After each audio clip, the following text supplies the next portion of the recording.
नमस्कार, आप देख रहे हैं चैनल 24/7। आपके साथ मैं हूं रोहित विक्रम सिंह। 21 जून को योग दिवस का आगाज पहली बार आदि कैलाश से किया जाएगा। 10वें अंतर्राष्ट्रीय योग दिवस पर पार्वती सरोवर के किनारे सीएम धामी कार्यक्रम का शुभारंभ करेंगे, जिसके लिए प्रशासन ने तैयारियां तेज कर दी हैं।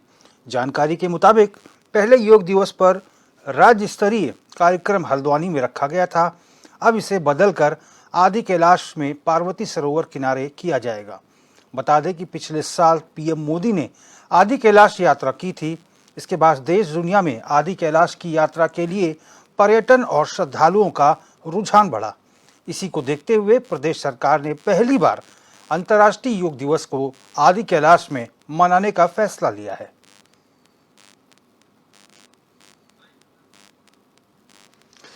तो अंतर्राष्ट्रीय योग दिवस पर यह पहला प्रयोग सरकार करने जा रही है, जिसके लिए पूरा प्रशासन तंत्र जुटा हुआ है। 21 जून को 10वां अंतर्राष्ट्रीय योग दिवस है और पहली बार आदि कैलाश से योग दिवस का आयोजन होगा। सीएम धामी कार्यक्रम का शुभारंभ करेंगे।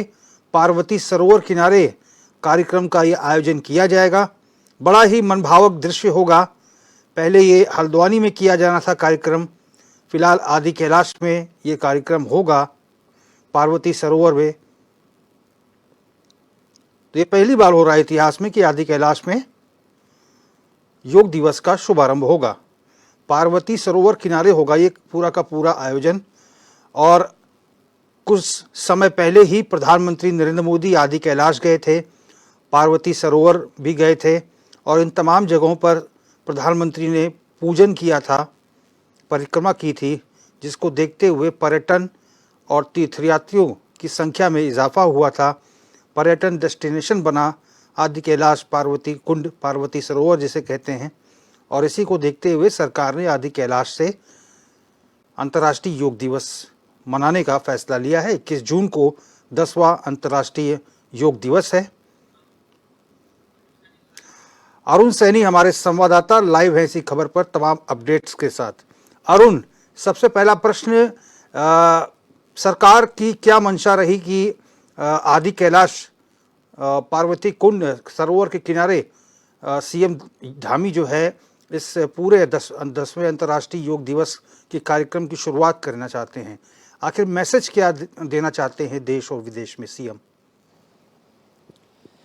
जी रोहित, बिल्कुल 21 जून को अंतर्राष्ट्रीय योग दिवस है। ऐसे में उत्तराखंड की बात की जाए तो मुख्यमंत्री पुष्कर सिंह धामी ने अंतर्राष्ट्रीय योग दिवस को जो है उसका शुभारंभ करने के लिए आदि कैलाश को चुना गया है। और ऐसे में एक विशेष लगाव जो है जिस तरीके से देखा गया है, प्रधानमंत्री नरेंद्र मोदी भी पिछले वर्ष जो है आदि कैलाश के दर्शन करने के लिए पहुँचे थे। तो ऐसे में एक मैसेज जो है यहाँ से जिस तरीके से उत्तराखंड को विजन है कि प्रदेश सरकार का कि 2025 तक उत्तराखंड को देश के अग्रणी राज्यों में शुमार करना है, तो उसी के विजन को देखते हुए जिस तरीके से प्रधानमंत्री नरेंद्र मोदी का भी जो है विजन है कि उत्तराखंड को देश के अग्रणी राज्यों में शुमार करना है, तो जिस तरीके से केंद्र सरकार का और राज्य सरकार का जो विजन है शुरू से ही, जिसको लेकर लगातार राज्य सरकार काम कर रही है और लगातार समय समय पर जो है प्रदेश के प्रधानमंत्री नरेंद्र मोदी भी लगातार यहाँ पर पहुँचते हैं, चाहे केदारनाथ की यात्रा करने के लिए पहुँचते हों या आदि कैलाश के दर्शन करने के लिए भी पिछले वर्ष पहुँचे। तो ऐसे में एक विशेष लगाव भी प्रधानमंत्री का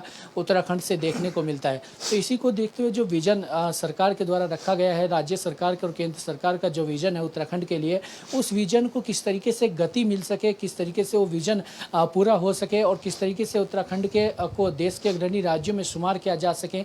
तो ऐसे जो तमाम कार्य हैं, जो ऐसे तमाम कदम हैं जिससे जो उत्तराखंड की छवि है, जो उत्तराखंड राज्य की जो छवि है वो देश में के अन्य राज्यों में भी और या अंतर्राष्ट्रीय पटल पर भी जो है उसकी छवि बेहतर हो सके, इसको लेकर लगातार जो है काम किया जा रहा है। और इसी का जो है एक विजन जो है मुख्यमंत्री पुष्कर सिंह धामी का, उसको देखते हुए भी ये निर्णय जो है लिया गया है कि इस बार अंतर्राष्ट्रीय योग दिवस जो कि 10वां अंतर्राष्ट्रीय योग दिवस है 21 जून को होगा, उसकी शुभारंभ जो है आदि कैलाश पर किया जाएगा। तो ये ऐसे फैसला जो है मुख्यमंत्री पुष्कर सिंह धामी के द्वारा लिया गया है और साफ तौर पर जो है इसकी काफ़ी सराहना भी हो रही है।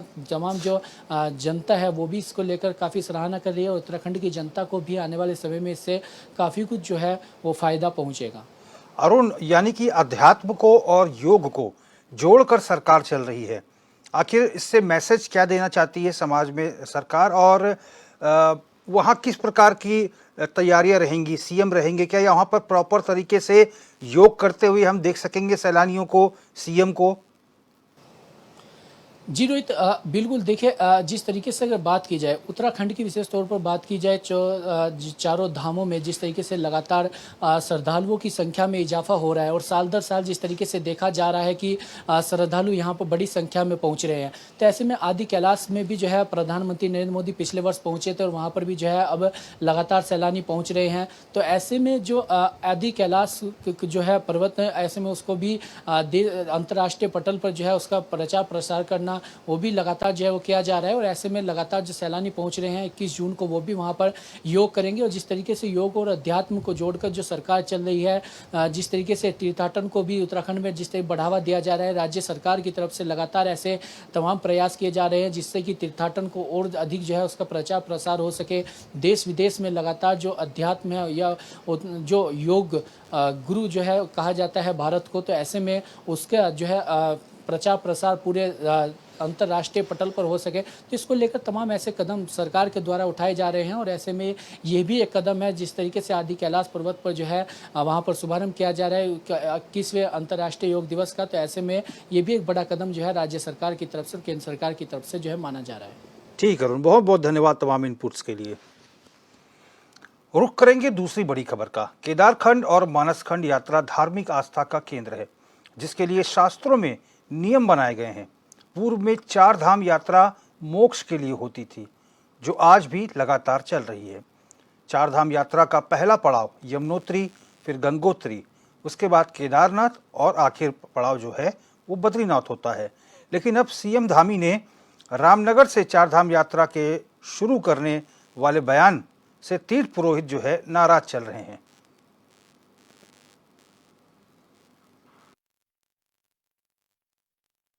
जो हमारी ये परंपराएं हैं, जो हमारी ये संस्कृति है, इसको अक्षुण्ण बनाए रखने के लिए 4 धाम को अलग रख दो, परंपरा से इसको चलने दो। हमारी आस्था और परंपरा पे छेड़छाड़ मत करो। आपको मानसखंड का प्रचार करना तो करो, हम इसका विरोध नहीं करते हैं। मानसखंड का करो, आदि कैलाश का करो, इसको पर्यटन के रूप में करो उसका। लेकिन जो धार्मिक स्वरूप है, धार्मिक स्वरूप 4 धाम का है, धार्मिक स्वरूप मानसखंड का नहीं है। किसी भी पुराण पे मानसखंड का वर्णन नहीं है, किसी भी श्रुति में, किसी भी वेद में, किसी भी उपनिषद में जो है मानसखंड का वर्णन नहीं है।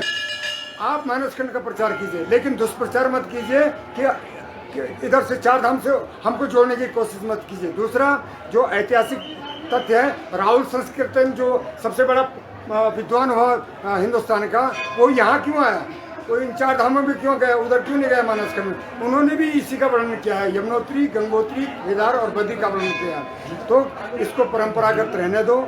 ये हमारा आस्था का केंद्र है, हमारा नहीं विश्व का आस्था का केंद्र है ये 4 धाम हिमालय के। मानसखंड का आप प्रचार करते रहो, हम उसका विरोध नहीं करते हैं। लेकिन अगर इसको आपने उससे जोड़ने की कोशिश की तो हमारा चारों धाम के जितने भी तीर्थ पुरोहित हैं, हक हकूकदारी हैं और जितने भी यहाँ धार्मिक पर्यटन से जो जितने भी लोग जुड़े हुए हैं, वो एकजुट होकर के जंतर मंतर में जाएंगे और धामी का जो है बिल्कुल पुरजोर हम विरोध करेंगे कि धामी हटाओ, 4 धाम बचाओ। उत्तराखंड की जो 4 धाम यात्रा है जो ग्रीष्म काल में चलती है, इसको जो है दूसरे तरफ मोड़ने की कोशिश कर रही है। करें, विकास करें, कहीं भी यात्रा को ले जाए, हम उसका स्वागत करेंगे। किंतु जो हमारी परंपरागत व्यवस्थाएं हैं जो सनातन धर्म से चली आ रही है, उसमें किसी प्रकार की छेड़छाड़ न करें। हम ये निवेदन सरकार से भी करते हैं और अन्य लोगों से, भारत के सनातनियों से भी करते हैं कि सबसे पहले हरिद्वार और ऋषिकेश में यात्री लोग आते हैं। ये अंग्रेजों के ज़माने में रेल आ गई थी, उसी टाइम से ये व्यवस्था चली आ रही है। उसके बाद जो है देवप्रयाग से हमारे गंगोत्री और यमुनोत्री के पुरोहित लोग जो है यात्रियों के साथ चल करके, आज जो गाइड रूप दिया जाता है तो हम ब्राह्मण लोग व्यवस्था करते थे, उन यात्रियों को गंगोत्री लाते थे, यमुनोत्री लाते थे, केदारनाथ लाते थे, बद्रीनाथ को जाते थे और तब जाके उनको हरिद्वार में छोड़ते थे। तो यात्री बड़े प्रसन्न होते थे और यहाँ का महात्म सुनाते थे कि गंगोत्री का क्या महात्म है, यमुनोत्री का क्या महात्म है, केदार जी का क्या महात्म है और बद्रीनाथ जी का क्या महात्म है। लेकिन सरकार व्यवस्था करने के बजाय अन्य चीज़ों पे ध्यान दे रही है। इन्हीं व्यवस्थाओं को थोड़ा सुधार में लिया जाए तो बहुत अच्छी व्यवस्था है। आगे भी अगर आप करना चाहते हैं तो सारा उत्तराखंड आपको जो है सहयोग करेगा, उत्तराखंड के वासी सहयोग करेंगे। वर्तमान में जो परंपरा हमारी चली आ रही है, कृपया इस पे छेड़छाड़ न करें।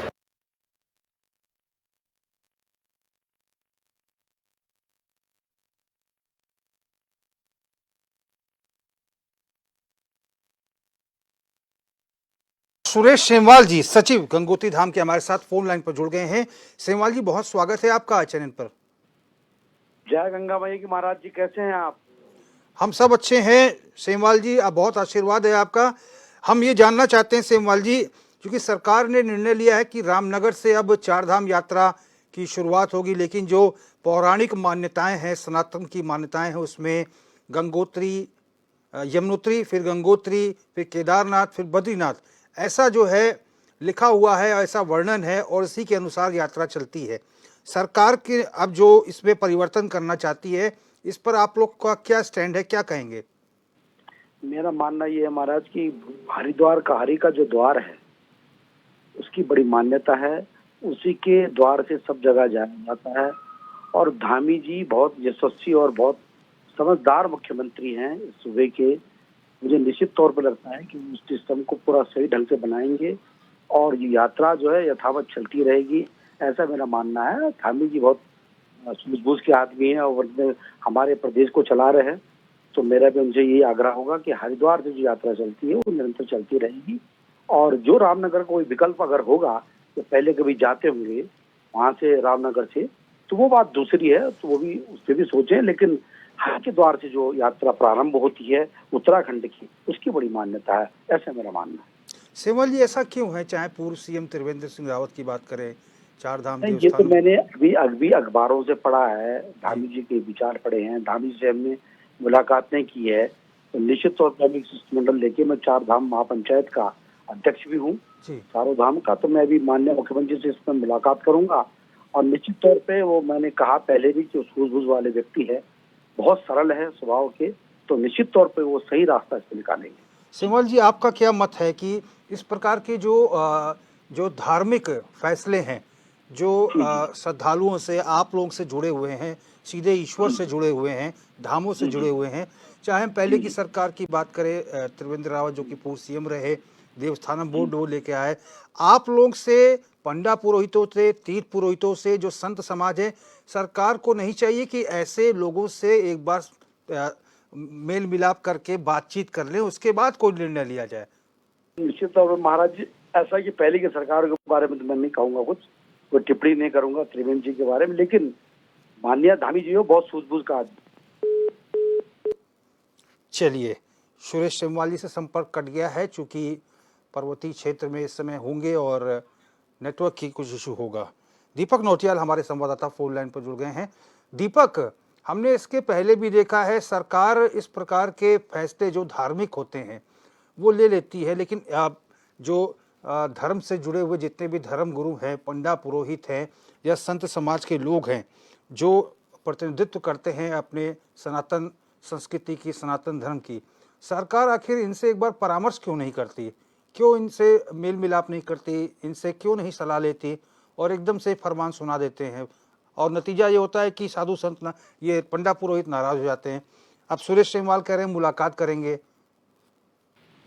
जी बिल्कुल रोहित, आपको बताओ कि अभी कुछ दिनों पहले ही मुख्यमंत्री पुष्कर सिंह धामी का एक बयान आया था कि उन्होंने कहा था कि हम जो है जो चार धाम यात्रा है उसको जो है मानस खंड से भी जोड़ेंगे और अगले बार जो है हल्द्वानी और रामनगर जैसे जो यात्रा को शुरू करेंगे। इसके बाद जो है जो गंगोत्री और यमुनोत्री धाम के तीर्थ पुरोहित है वो बिल्कुल सरकार के इस फैसले से नाराज है, क्योंकि सरकार का जो ये फैसला है, तो उन्होंने जो तीर्थ पुरोहित है उनका कहना है कि सरकार ने हमसे न तो कोई राय ली, अपनी मर्जी से है मानस खंड को जो है जो चार धाम यात्रा है इसमें केदार खंड, गंगोत्री, यमुनोत्री, बद्रीनाथ और केदारनाथ, इस पे जो है कि मानस खंड को जोड़ रही है, जो कि बिल्कुल शास्त्रों के खिलाफ। और जो मानस खंड है उसका जो है वो बिल्कुल शास्त्रों में कहीं नहीं लिखा हुआ, क्योंकि वो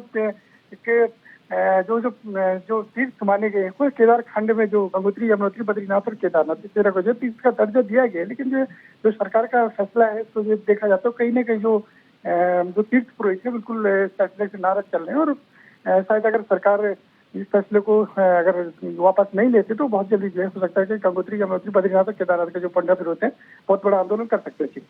ठीक है दीपक, बहुत बहुत धन्यवाद तमाम जानकारी के लिए।